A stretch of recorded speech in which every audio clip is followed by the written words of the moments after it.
दोस्तों space x का एक बहुत बड़ा रॉकेट जो तकरीबन एक पूरे स्कूल बस के बराबर है चांद की सतह से बहुत तेज रफ्तारी के साथ टकरा गया है। ये कोई छोटा मोटा टकराव नहीं था बल्कि ये 4 मीट्रिक टन वजनी रॉकेट का हिस्सा था जो 5400 माइल्स पर आवर की तूफानी रफ्तार से चांद के एक मखसूस हिस्से जिसे आइंस्टाइन क्रेटर कहा जाता है वहाँ जाकर टकरा गया है। लेकिन सबसे दिलचस्प बात यह है कि ये कोई वजनदार मिशन का हिस्सा नहीं था बल्कि ये स्पेस एक्स का एक ऐसा कचरा था जो बेकाबू होकर चांद की तरफ निकल पड़ा।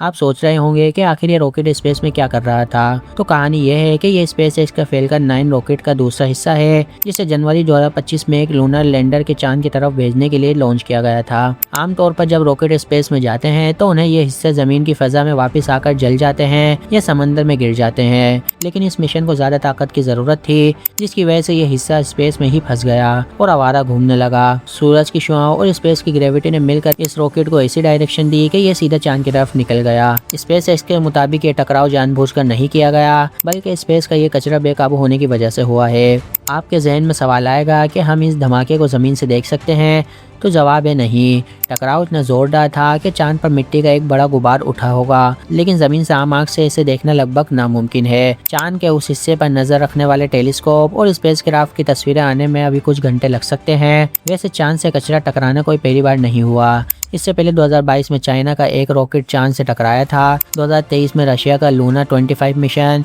और 2019 में इंडिया का चंद्रयान 2 और इसराइल के बेरीशीट लैंडर भी चांद पर क्रैश हो चुके हैं। लेकिन इस हादसे ने पूरी दुनिया के साइंटिस्ट को फिक्रमंद कर दिया है।